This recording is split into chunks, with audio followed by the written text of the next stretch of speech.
Ladies and gentlemen, welcome to the Hyperconscious Podcast. Alan, what is hyperconscious? Once you understand why something is the way that it is, now you have the power to change it. Great conversations with great people and great questions are the keys to the kingdom of unlocking your consciousness. Every single action that you do starts as a thought. When you control the way you think, you will control the way you act, and you will control the way you live. That is hyperconscious. Ladies and gentlemen, welcome back to another very special, as always, episode of the Hyperconscious Podcast. Today, for episode number 218, Alan and I were lucky enough to sit down and interview Dr. Nikki Starr for round 2.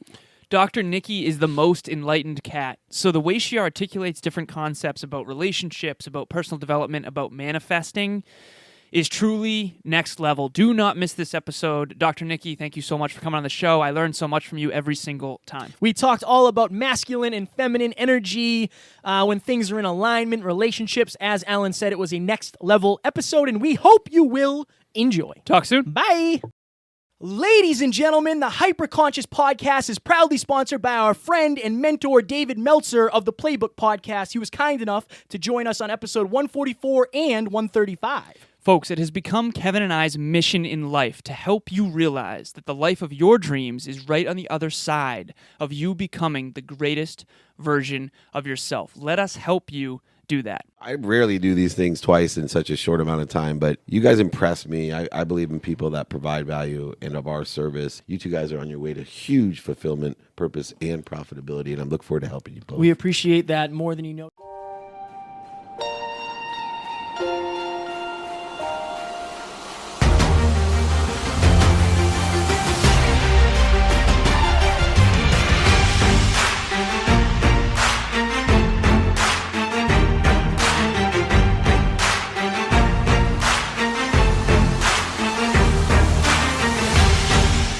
Ladies and gentlemen, welcome back to another very special, as always, episode of the Hyperconscious Podcast.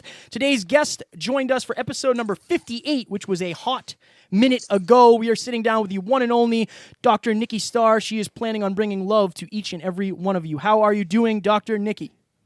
I'm doing great. How are you doing today? We are living the dream. I don't know if we're living the dream quite as much as you on your in your new Malibu home that's on the beach that we could just hear, but we're doing very well. Very happy to chat with you today. Wonderful. I'm glad to be here. Thank you for having me. Absolutely. It's always a pleasure. So, something that you said on the last episode, Alan and I talk about quite frequently. You were talking about filters and magnets. And yes. That's ever since that, I have really noticed more of it, and I have filtered out people, but I have also magnetized people into my life. So can you just go back through that for the listeners who may not have heard the first episode? And can you give us a couple concrete examples of how that might manifest in somebody's life? Yeah, sure. So first, let's talk just about being ourselves. That's, I think, the context in which that was brought up in the last episode, where when we are truly ourselves, that is what acts as the filter and the magnet to attract in those who are meant to be into our lives. And when we're truly ourselves, it also filters out those who are not in alignment. So if you're pretending to be someone else, someone that you're not, like even let's say in the dating world, if you start to date someone and you're pretending you like this and this because you think they like it, but it's not really true, you're setting yourself up for disaster, because the truth is you want to be your fullest self, shine so brightly so you can really see if you're a match, assuming that this person is being their true self as well. So it's just one, and the same thing for work too. If you go to apply for a job and you're pretending you do certain things, that could not be in your best interest, even though you think oh my gosh, I really need a job, because maybe you're missing out on a job that's really great for you if you just waited a bit, had a bit more patience, and really put out into the universe what you really wanted. And so that's an example of how that works in that way. In another way, how it works is in terms of as we're growing and evolving and transforming into our greatest selves, we tend to repel and dissolve from our life the things that are no longer serving. And we begin to magnetize new opportunities. So even today, I had a coaching call with a client, and she was sharing about how her job in the spirits industry is no longer feeding her soul. And she's observing how she's like so bored in the meetings, and she's just like not feeling fulfilled. And it was just, she's been working with me for 8 months now. And just, a few short months ago, she was just really loving her job and really in that scene. And now she's not even drinking alcohol anymore. And she's getting all these invites to like different parties and events with new kinds of people that are not of the same kinds of people from the past. So she's becoming her true self. Whereas before she was, she's actually a client who lives in London. She was kind of in the London scene and the party scene. And now she's really in her spiritual development. She just came back from a retreat, and it's changing who's in her life. So she's really magnetizing new experiences that are more in alignment with her new frequency and vibration. Dr. Nikki, I can already tell this is going to be an unbelievable episode. So quite literally, as Kevin said, just to reiterate, I have thought about that quote, "You will filter out that which does not belong and magnetize that which does the more you grow as your true self." And I literally think about that quote, I want to say at minimum weekly. That said, that's so wonderful. That's so wonderful to hear. It's now that we know that, it's now you see it everywhere. One of the things, though, we talk about growing pains, and we consider this filtering out and magnetizing of new opportunities some of the growing pains. So, for example, as you become more of your true self, you bring into your life more opportunities that are in alignment with you, but you also filter out old relationships. Because let's say, for example, when I quit drinking, a lot of my relationships up to that moment, in terms of friends, family, and my surroundings, involved drinking, partying, going out. For someone who is evolving as a human being and maybe alcohol is no longer a part of their repertoire, how do they justify not staying in touch with or spending as much time with those other relationships that, as you mentioned, are no longer serving them? Like, how do you get over the emotional turmoil of losing, maybe not losing, but disconnecting a bit from those people? It's really a natural process, and there's nothing to justify. Like, even for myself personally, just today, I was kind of realizing that this old collaboration for a teacher training I was doing over this past year, I knew I was feeling that I wasn't going to do it this coming year. And I had planned to just let them know at the end of it, but it kind of came up today, and it was kind of clear, but kind of all parties realized it's really for the highest and best good. But in the expression of it and actually stating it, I did feel inside of me some kind of energies that, maybe they weren't so pleasant. And maybe this is the part of us that's scared of change. Like, no matter how much work we do on ourselves, there's still that part of like, oh my gosh, is this really going to happen? And really, it's to remember that by closing some doors, new ones open. And that saying of like things and people and situations are meant to be in our life for a lesson, a season, or a lifetime. And we can think of even animals in nature, like the skin of the snake shedding or the caterpillar becoming the butterfly. There is often this phase of a little bit of discomfort to get into that new space, right? So for us as humans, it's like these new energetic spaces. And when we're expanding, it can feel a little bit like a stretch and a little bit scary because there's a lot of unknown. And if we think back to the knowing and the idea that everything is happening for my greatest becoming, and really be rooted in trust and faith and know, okay, this door is closing and I trust a new one will come in. Same thing with friendships. With my up leveling over this year, I've noticed that also energetically, like I am in a position where my work is expanding so much that I can't carry other people who are not choosing to do their work.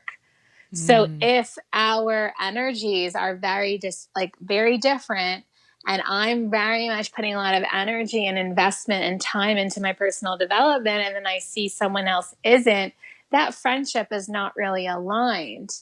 And I can still be loving and kind when I see them and say hi, but then when they ask me to hang out, politely declined. And I often have something else on the schedule anyway. It's not that I'm like sitting home and I'm like, oh no, but it's really being mindful of my time, because it's a precious resource, as is my energy and whatever I allow into my energetic space. So it's really an act of self-love to choose yes, this, no, that, because our no's are just as powerful as our yeses. Dr. Nikki, are you ever afraid? So I've done a lot of that myself as well, where it's like, I am working so hard at this and there isn't much else. Like, I have an intimate relationship, I have an amazing girlfriend, I have great friends, and then it's podcast, speaking, coaching. Like, that's basically my life. But people don't always understand that, and sometimes I wonder if I'm going to regret letting certain people kind of, I guess, distance between us. Do you ever worry about regret, and how do you know that you're making the right decision besides knowing that it's not in alignment? Yeah, for me, that I feel like there can't be regret if you're really feeling into the alignment of something. So if something is not uplifting you and you feel that it is a mutually exclusive benefit, then what exactly are you regretting? If you just think of, and also people are never gone. You can easily call someone if you think, wow, I missed that person. You can just call them. They're not like, falling off the earth or something. Like they're not going anywhere. You're just not choosing to spend so much time with them. And really, like, especially if we have such loving, beautiful relationships, like I still think back fondly of like my elementary school friends and think like, wow, what a beautiful time. But with most of them, there's really nothing in common, but I can still look fondly at their posts and things like that and like them sometimes, but I'm not going to have a lunch with them or using the valuable time that I'm using on my mission for that. And then often it's about thinking of what's for the greatest good. And as you just said, like oftentimes your mission is all consuming. You have the few relationships, and otherwise you're here to make an impact on the planet. And that's how you're choosing to delegate your time. And is that something you would regret, that legacy you're leaving? Or like going to the bar, like just to kind of shoot the crap, like that's not necessarily going to feed your soul and have the greatest impact per se. It could, like maybe you're at the bar and you meet someone great who like is the next person on your podcast. Like you never know. But as long as if in the moment you're following your highest excitement and asking yourself, is this in alignment?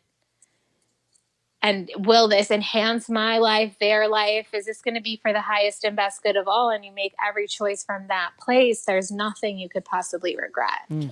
Dr. Nikki, I resonate so strongly with everything you're saying. One of my favorite books has become Essentialism by Greg McKeown, where he talks about always focusing on your greatest level of contribution. I have a huge legacy focus, huge mission focus, and I notice that you do as well. For people who don't have as strong of a invest today for a brighter tomorrow legacy focus, how do you navigate those kinds of relationships? There are often people I feel who are meant to work with me in some way. So oftentimes people do feel a strong attraction to want to spend time with me, whether it's a man or a woman.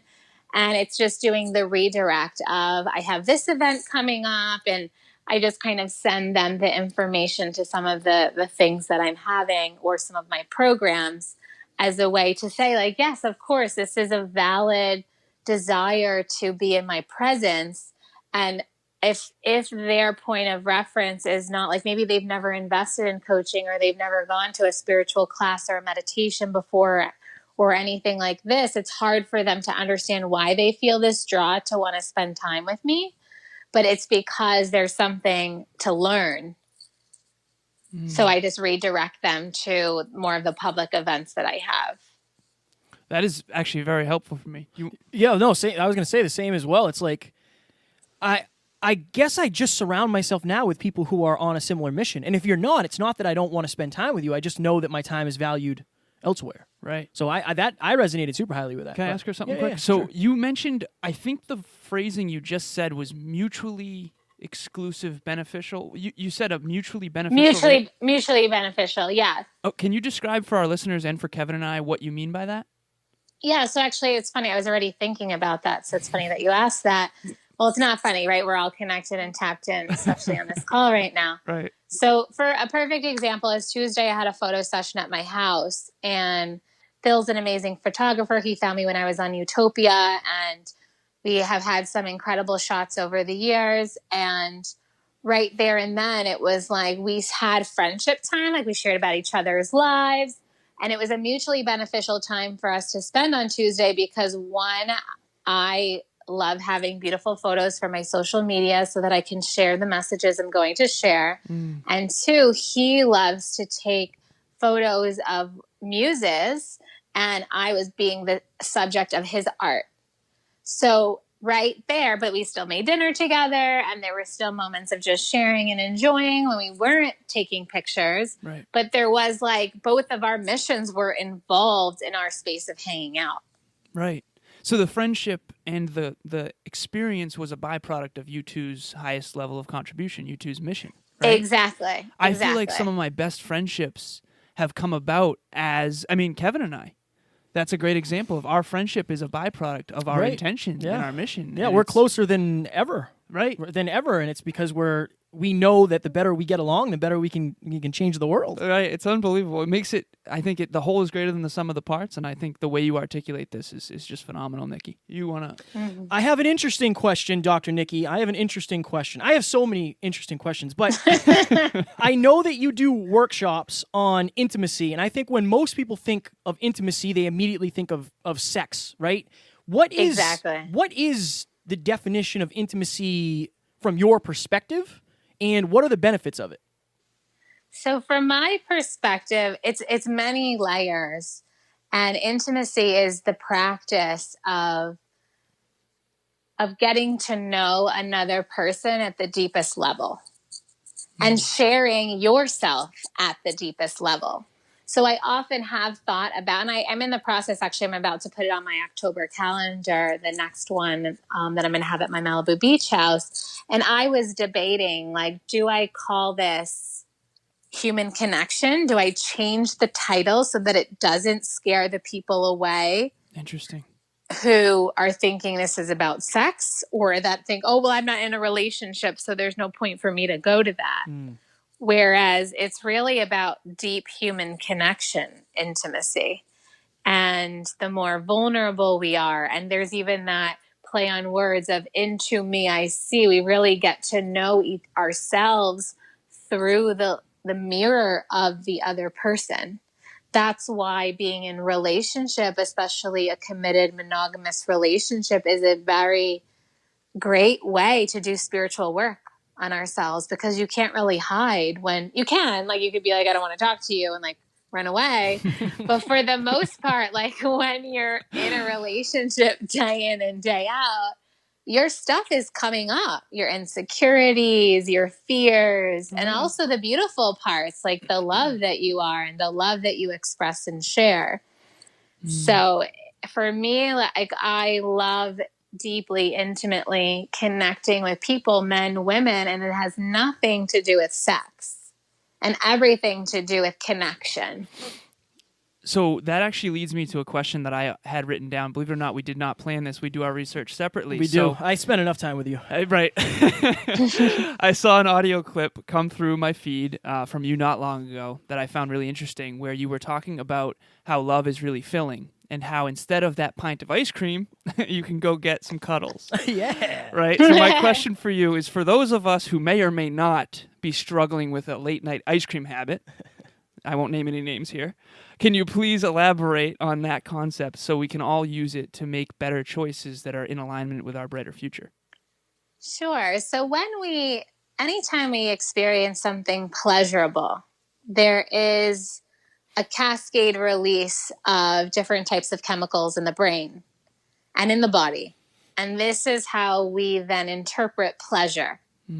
So when we think of quote unquote pain, or if you're emotionally eating, there's a part of you that's like longing for pleasure or longing for some kind of fix. And this is why you eat the pint of ice cream and then you feel better. That Temporarily. temporarily, and then you might gain some weight and all that kind of stuff too, and have some pimples. And Right. but there's a healthier way to kind of get that rush of feel good chemicals and hormones in the body, and that's through cuddling and touch. And so many humans are lacking this so much. It's like people are caressing their phones way more than they're caressing any other human. Interesting. So it's actually, we get a beautiful release of these hormones and chemicals when we not only are receive touch, but when we actually give touch as well. So that's why cuddling, it's like both people are receiving touch. And it is this nourishing space to receive the oxytocin, the dopamine, the serotonin, even possibly endorphins. So kind of having all this rush of you could even feel high after a cuddle. Whereas eating the pint of ice cream is kind of this temporary delusional fix in a way.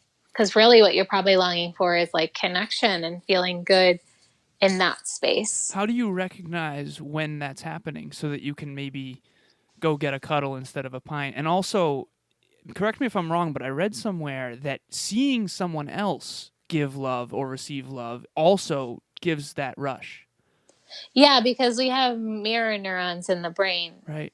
So it's true. That's why, like, when you watch like a romantic comedy, you feel so good and lovey after.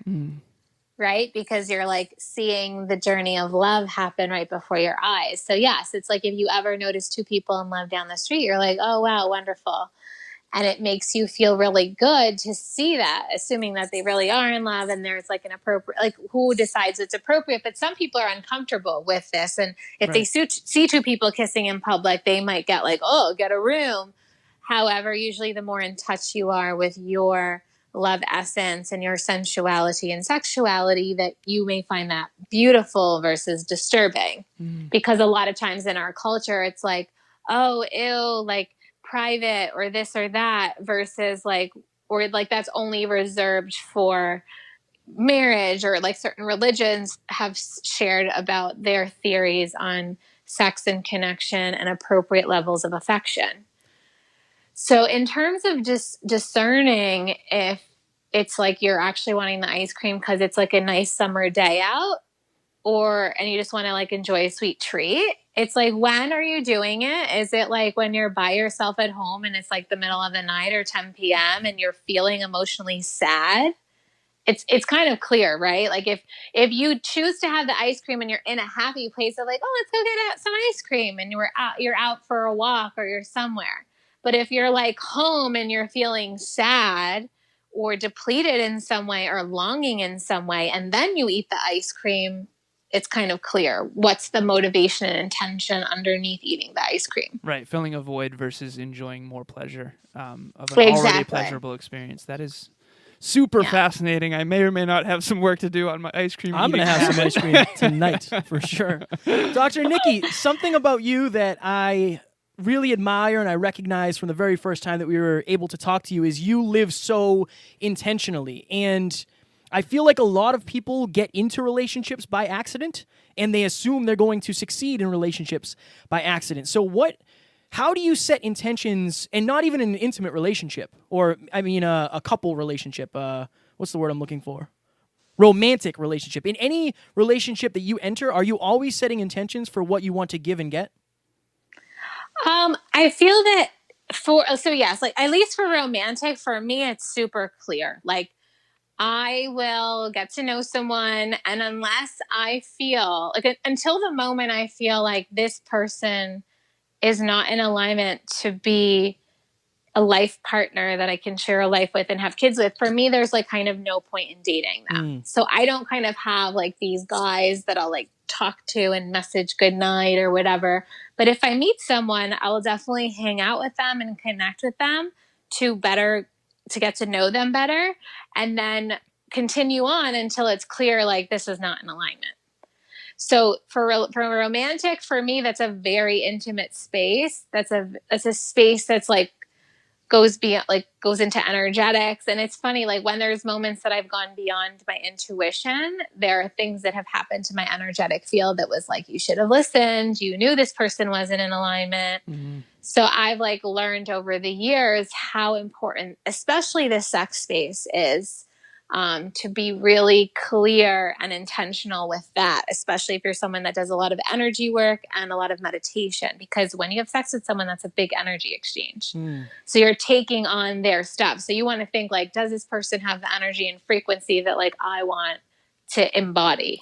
Right. So that's just kind of a rule of thumb for romantic ones. So how do you know? I often say if their mission is not aligned and their core values are not aligned, then the long-term day-to-day is going to be really hard to integrate. But what is your feminine take on that sort of structure-oriented thing? Because how do you know when someone is not aligned? Like you say, energy? What do you mean? Well, it's like, yes, how are they spending their time? So one of the things we've already talked about on this is like, for me, I don't do any substances, including alcohol. So if there is a guy that kind of drinks regularly, like personally, I can get a headache just from being around people who are drinking because I'm so energy sensitive. So if I met a guy who was like going to the bars on Saturday nights and like, you know, kind of doing that stuff, I might be like, okay, it's not aligned. But if I meet a guy that's like, yeah, I was surfing all day, I'm going to sleep early because I'm going to go surfing, that's going to be totally aligned. Right. You know, so it just depends, like, you know, what the guy does with his free time. Also, like, if this person is also thriving in what they feel their mission is, because my mission takes up so much of my time. And yeah, and just like seeing if they're living a more spiritual, mindful, conscious lifestyle. Like, do they meditate? Have they done personal development on themselves? If the answer to these are no, then it's just would be like a lot to carry, and there would be a lot of energy that would go into their personal development for them to then come to match me and meet me where I am. Wow. Do you think so I would say, from your experience, you've coached a lot of people and you've helped a lot of people. Why do you think that a lot of people settle for something that comes along? And I guess it's not necessarily having high standards. It's realizing what you're capable of attracting into your life and what you know will make a fulfilling relationship. But do you think that there's a lot of settling because people don't really believe that they can get what they want? Or why do people settle so easily?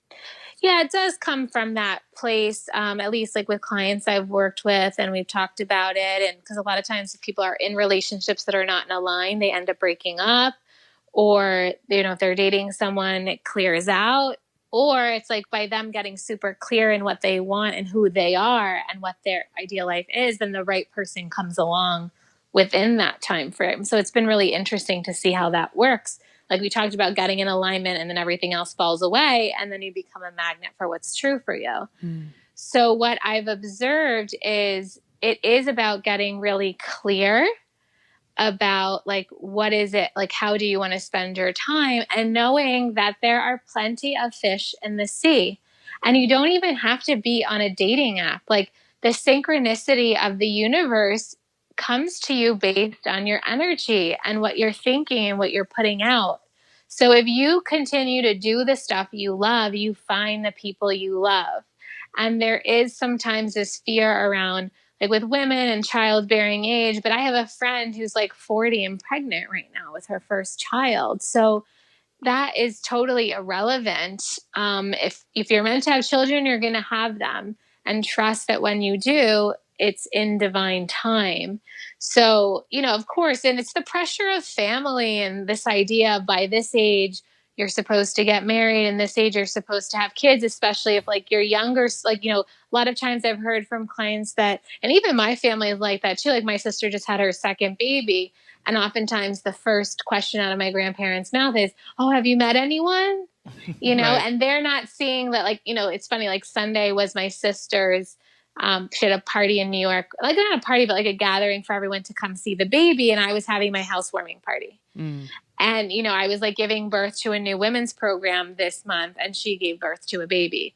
So we're both like sharing our creations with the world, but we're definitely different in terms of what our focus and our mission is. Like my sister's always desired to be a house mom, like a housewife and a mom as her full-time work. And for me, I'm like, I have 10 books to write. I'm here to reach 1 million people, like complete opposites. And both of us totally fulfilled in our unique reality. She lives a more traditional role. So it's like our family sees maybe what she's doing of more value. But when they see me on TV and stuff, then I think it reminds them of like, oh, I'm doing something different with my life. Ladies and gentlemen, we hope you're enjoying this episode where we were lucky enough to chat with Dr. Nikki Starr for round 2. As always, if something in this episode brings something to your consciousness, some would say hyper consciousness. Some would say. Please screenshot it and put it up on the Instagram story, tag Alan and myself, and we will share it. Yes, the more hyperconscious people, the better this world was going to be for all of us. Yes. Also, I want you to go to the hyperconsciouspodcast.com. Wow. Click on join #HyperConsciousNation. Folks, if you want to be a part of a like-minded community that is going to manifest their dreams into reality and support each other to do that, that is the place to go. Speaking of support, will you support me in getting back into this episode? Absolutely. Let's do it. Talk soon. Bye. Right, and that's your choice. And Yeah.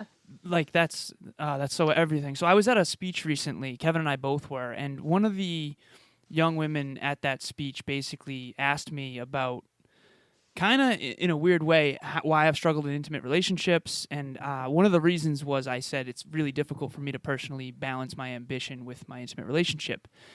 And one of the things she said are, aren't you worried about basically being alone? And I said no. And I think the reason why is because I do trust that at some point that person will come along. And you actually, so on the last episode we had, the quote that always comes out is filters and magnets. I think we have a new one. Kevin and I looked at each other when you were just talking, which is when you do the things you love, you'll find the people you love. Mm-hmm. Exactly. That is super, super powerful. So before I go too far off script here, I have a question. There is one. Before we change subjects, I actually want to comment on what you said was the reason why you are quote unquote struggling, which I don't believe you're necessarily struggling, is that when we are on a spiritual path, everyone is going on at different speeds on the train, like different trains at different speeds. Mm-hmm. So if you are constantly evolving and growing at a rapid rate, and you are of a certain level of, yes, being in your mission and your purpose, it could be that you are evolving so quickly that some of the women that come into your life are not meeting you and matched in the rate at which you're evolving. Mm. So that's why, like, you might meet someone, there's a connection, and then 2 weeks later, it's kind of like, this isn't aligned. It could be because you're evolving and they're not. So part of when you are choosing to do personal development, it's choosing a partner that's also doing that. And secondly, in the most polarized, passionate relationships, the masculine's role is to be really mission focused. This creates, because men really, like the masculine, I should say, really thrives when his, or even her, because some women are more masculine oriented, and for, like, I tend to be masculine with my mission, but my mission is about spreading love. So that is the female's purpose. The feminine's purpose is to spread love. Mm. So if your mission is in alignment with how you spread love and you're embodying that love in all moments, and you embody like the feminine pole. And if you are the masculine, putting the mission first is actually most important for the relationship. I very much appreciate that perspective, and it's interesting because I think you're anticipating one of my questions, which was going to be, I really wanted your take on the masculine and feminine energies, because when you mentioned earlier, I was literally thinking this earlier when you were talking, because this is something that I don't think I fully understand, but I've read a lot about it and I have my own take, but I think your perspective is going to be super valuable here. So you mentioned the energy when you're choosing a partner needs to be aligned. And there needs to be certain core values, I believe, that are definitely in alignment. But I think your partner's supposed to be different than you.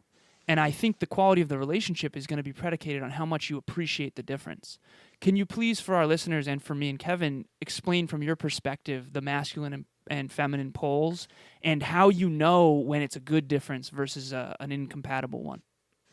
So just to preface all of this, is within us, we all have masculine and feminine. And if we can think of enlightenment, another way we can think of enlightenment or spiritual awakening or development is this journey to balancing our masculine and our feminine. Mm. That's us as like the solo person. When we come into relationship, especially romantic relationship, if we are both equally balanced, then it's kind of like this neutral space and we're kind of like friends. the moment one person goes into strong masculine and the other strong feminine, it's like a positive and a negative pole, and it's like a magnet.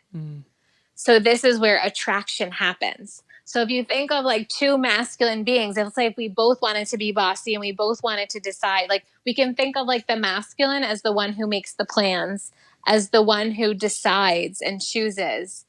And we can think of the feminine more as like the flowing and the receptive and the receiving. And even when we think about our genitals, it's like the same, right? Like the masculine penetrates and the woman receives, right? Right. So it's like the woman receiving the invitation and the guidance from the man. She can still share her preferences and all these kinds of things, but she's not trying to like plan what restaurant we're going to. Like, you know, the feminine is not, if the woman is embodying the feminine pull in that moment, there's like this balance. So there's like a giving and a receiving. If both people want to be masculine, that's like two bulls in the ring. This is where competition happens between your partner. And it's like, there is no competition, right? If you're both kind of in like that equally balanced in masculine and feminine, it's kind of like a neutral space. If you're both in the feminine space, that's kind of like cuddling on the couch with your girlfriend eating ice cream. There's no like sexual charge, but you kind of just love the person and want to cuddle them. And then if one person is fully embodying masculine and the other one is fully embodying feminine, that's when you get that strong attraction. So we interviewed a relationship expert. Her name's Tori Aletto twice on this podcast. She's phenomenal, but you are absolutely blowing my mind with this. So I've often said to Kevin that I find a lot of relationships in one of two places. Either they're best friends, they spend all their time together and they become like each other, but there's not a lot of sexual polarity. Been there. Right, also have. Yep. And or there's the other side where the relationship's a hell of a roller coaster, but there's a lot of great sexual intimacy. And then there's that middle portion that you mentioned, and it's the dance between these two extremes where the relationship lives. How do we navigate those better, and how do we understand which side we're on and how to get to the side that's more appropriate for the circumstance? I know how hard of a question that is. Well, it's not really that hard. It comes down to self-awareness and awareness of the situation and being such an energetic master that you can be energetically agile and choose what you want to embody. So for example, if I want to create sexual charge, if I'm like dating a guy, I might be like super dramatic and like be like, so what are we gonna have for dinner? As I like lay over the couch and like sprawl my arms out and like cross my legs and just like stretch a little bit, you know, and kind of be more in the feminines. And even if he says, well, what do you want? And then really will choose consciously not to make a decision so I can polarize him into the masculine. Right. And same thing, like if like, let's say like even in terms of initiating sex or something like this, you would maybe purr and do, and maybe like brush up against him and do all these things, but you would never like be the one to like initiate it. Right. But you would give all the signs and really be receptive to the invitations and almost like plant the seeds for them. But this is like very deliberate, right? So when a relationship is unconscious and you're like stuck in the grind of like work and you're tired, a big part of that is like men doing their manly things to keep them happy. Like, so for example, if you love going to the gym, you go to the gym before you see your woman. This is going to up your testosterone, etc. And if you're a female, like what is it? Is it like dancing? What really, going to nature? What really brings you in your feminine? So both partners really need to be cultivating a strong practice to show up in their fullness and then coming together to dance. And I really love to, especially because I'm also mission focused, that it's super clear of like, this is when we're hanging out, and this is like the time frame that I know I'm completely in the feminine. Right. And like, I don't have my phone on me because that's like the biggest blocker of intimacy ever. Yeah. Like, so just like being fully present, I rather spend like 2, 3, 4 full hours together and not the rest of the day than kind of be hanging out all day long in this like murky space, because that's when you kind of create this like friendship space. I could not agree more with everything you just said. Okay, Kevin has a question before I follow up with like 5 more. So the question I have is kind of into this, but it stays on the lines of relationships. I had no idea we were gonna go that way, but I think it's flowing that way, and I like the way it's flowing. You have so much knowledge, Dr. Nikki. So, going through your Instagram, for those of you who are listening, you have to follow her. Is it Dr. Nikki Starr? Is that what it is? Yes, to DRNIKKISTARR. So you have to follow her. You do, for sure. It's wonderful. I will link that in the description. But that's what I did as far as researching you. I just went through your quotes because I've always wanted to like say, okay, she wrote that quote, but what does she actually mean? And what was the experience associated with that quote? So one of the quotes you have on your Instagram is, think of all of the heartbreaks that opened you up to even more love. I think one of the reasons I am in such a fulfilling, amazing relationship is because although it took me a while, I'm able to look back on my relationships and reflect and own the parts of the relationships that I screwed up. And I think that's something that, for a long time I couldn't do. How does somebody look back into their past and change their association with heartbreak? So it's beautiful. It's basically every single relationship, whether it was romantic or not, is a training, is a school, is a lesson. So if you think of it's like the woman that says, like, I've kissed so many frogs to get to this point, right? It's like she had to learn the self-love, even just having that one kind of experience. And even if it was like on vacation, you had this like short-lived love, it still opened you up to a new flavor of love. And what I like to share is, if we think of it all, this is actually a book that I will write, that it's all training. Like, we learn things about the way we communicate, about the way we show up, that we would have really never learned. So it's almost like every relationship is training. So if you had like challenging times, and it is like a double-edged sword though. So you do want to learn and grow and make the adjustments where, maybe in one relationship you were very self-absorbed and you didn't ask a lot of questions. So maybe in that next relationship, and you got that feedback from your first, like that partner. In your next one, you might be more conscious to ask the other person more questions. Now, if it comes from a place of, so that the double-edged sword of that is to not change who you are too much and to keep loving every time like it's the first time. So even though you may have gotten hurt, that I like to use the archetype of Aphrodite. She was the Greek goddess of love, and she would go everywhere, and like the animals would mate when she would walk by, and people would fall in love all around her. And basically what she but then she had many lovers, and it was like, how was she able to be so loving despite all these lovers? And the myth is that she would go into the sea, and she would rinse and clear the energies of her past lovers, so that every time it was like she was loving for the first time.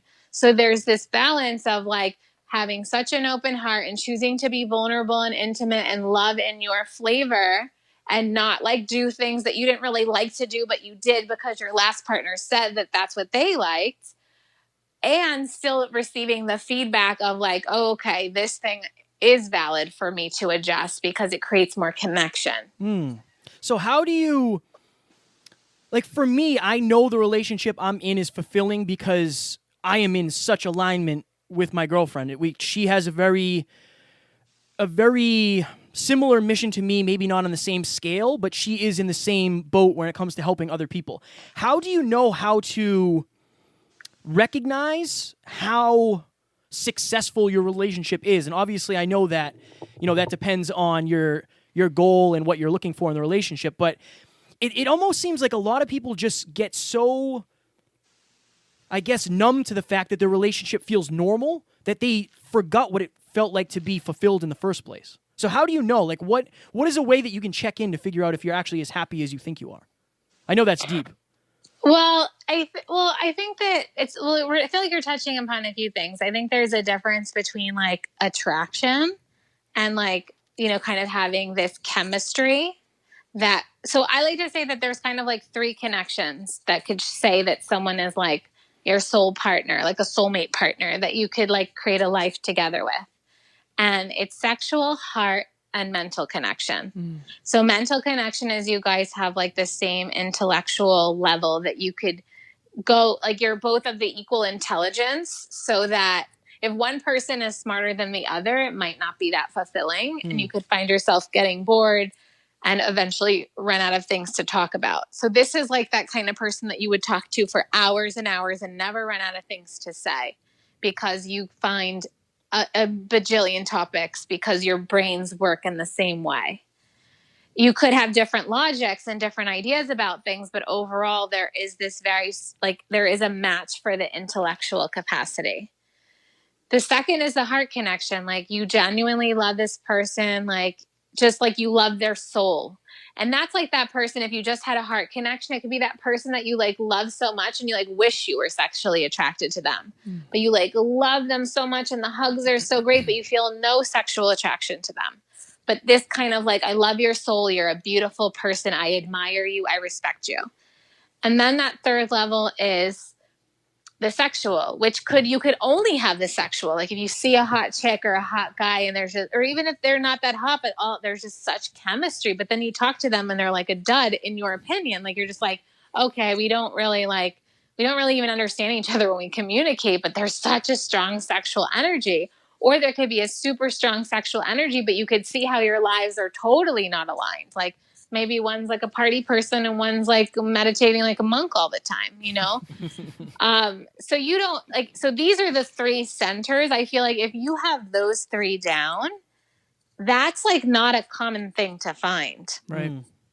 So if those are just my markers that like I one day made up because I started seeing how I had some like 2 out of 3 or like 1.5.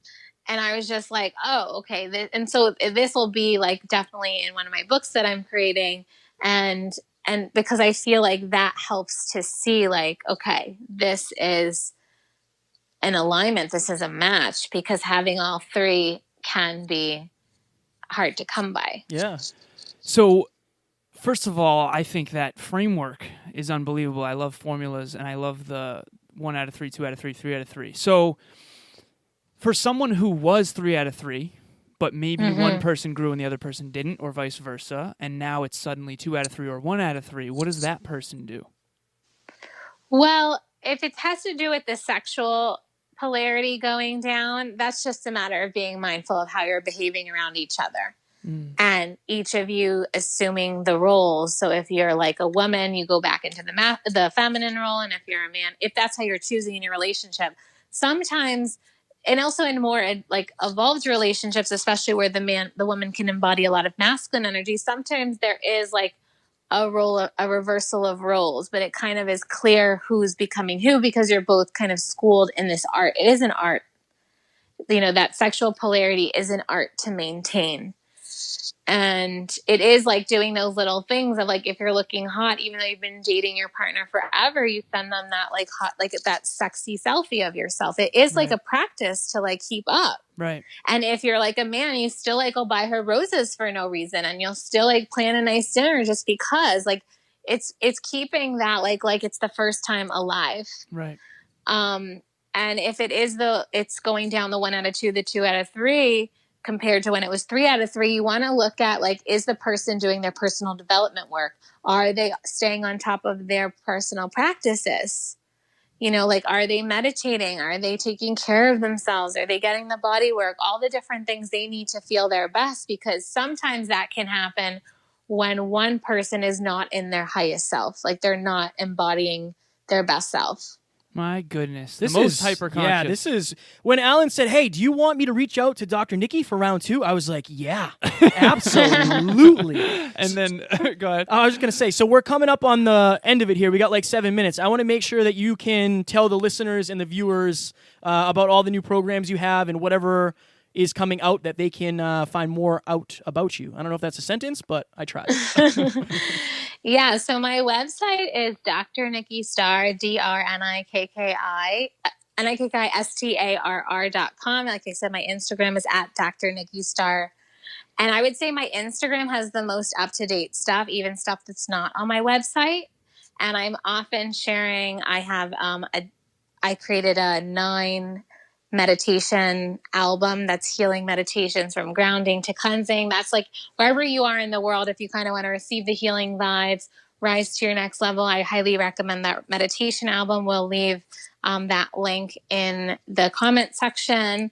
Also, you want to get on my newsletter. I send that out once a week. I share all the podcasts I've been on. I share blogs. I share about the events I'm having in Los Angeles, in Malibu, in my home, as well as online programs and such. I just launched a new women's program called The Ultimate Woman, and there's a free Facebook group for all you ladies. It's called Ultimate Woman Rise on Facebook. You can join that too.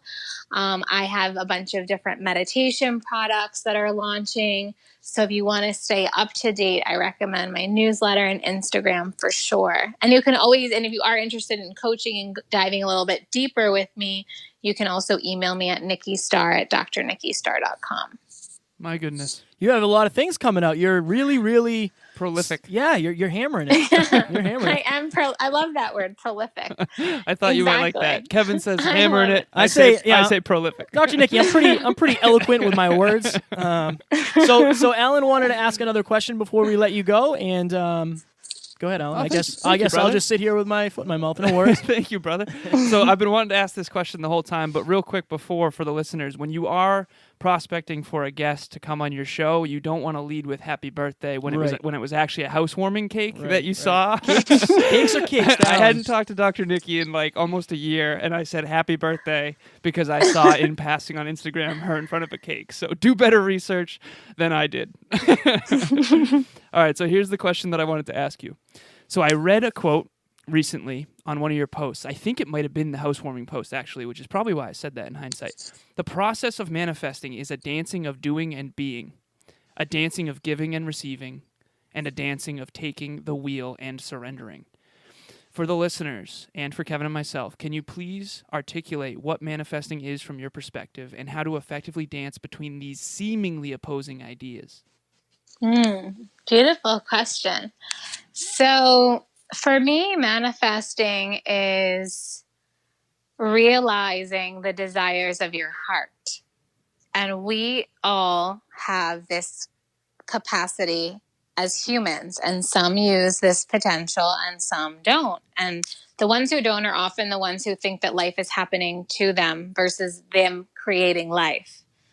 So I truly believe that I can live and create any reality I desire, and I exercise that free will through manifestation. And that can be, I go into a lot of this in my programs, but kind of like a quick synopsis is like, you have a thought, it excites you, you feel expansive, and you decide, I want that to happen. And you trust in the fact that the universe is always supporting you. It's not your job to know how it's going to happen and get bogged down on the details, but it is your job to take inspired action. So if you suddenly get a thought that you need to do something and you feel that the motivation and the energy behind it, you do that. You don't just like stay sitting on the couch or something, right? Mm-hmm. Like you take the inspired action, and those ideas that come in, sometimes they don't make any sense. Right. And then you look back and you're like, oh my God. Luckily I did that. Right. That ends up connecting me to this and that and the other thing. And so that's kind of what the dance is. So the dance is like, okay, I feel like I'm supposed to go. Like, okay, we can just use the process of my Malibu beach house. So I was like, I want to live in a Malibu beach house. And I was thinking maybe it's going to be years later. And it was like, nope, I was feeling it so strongly like it was this year. So I kept getting the hit, like go on Zillow, go on Trulia. These are like websites that you can look at different houses in Los Angeles, probably all over the country too. And so I would just go and look and look and look and look. And then one day it was like the hit of like, but I was just like kind of sitting with it in between and just visualizing and feeling into it. And then one day it was like, go see the houses. So I went, and then I ended up getting like, because I honored my actions, I was allowing myself to be in the energy of what I really wanted. And then I ended up finding the perfect house. The woman even gave me like lowered the rent even, like just from asking her, like all these amazing, we and her have like a soul connection. Like all these things happened. And I had no idea how the hell it would happen. Like some people would say to me, like, there's no way you can do that. Like my parents, no way that that's going to happen. But I just didn't believe them. I was like, no, I'm doing this. And I was so strong in my conviction and so taking the action and being led by my intuition and insight and being led by all the different things that were happening every day and using my free will and choice. So it's like also allowing yourself to receive help, allowing yourself to receive guidance. Like all of this is the act of receiving. And then the part of doing is like, yes, you do what you can, but you obviously like can't control other people or like tell them to say yes when life is a co-creation, but you can do your part. And it is the part of also receive. And in that time of being is when you get the information of what you're supposed to do. But if you're constantly doing, there's no space to receive new insights. My goodness. I've done the overdoing, no Yes. space to receive thing for a while. I'm working on both. Pump the brakes. The balance. The Pump the balance is brakes. important. Yeah. All right, Dr. Nikki, you survived the hyper-conscious gauntlet. If I could just ask you for a 10-second blip to send to our viewers and listeners if they're watching, just a quick 10-second fundamental that you believe in, and what would it be? I believe that love is the most powerful healing force on the planet and that we are the embodiment of love, and that when we're sharing our love and shining it out into the world, that everything in our life starts to happen with ease and flow and grace. My goodness. Dr. Nikki, thank you so much for coming on the show. This has been unbelievable. Yes, it has. And I look forward to round 3 in the future. Yes, we are going to set that intention. We set the intention last time, but I don't think I did enough visualization and I didn't do enough to make it happen. I genuinely mean that because all the other in-person round 2s, we've had like a bunch. Right. So we want to come out to Malibu and we want to see you for sure. And we appreciate your time so very much. I actually just recently had an opportunity in LA come up. So See?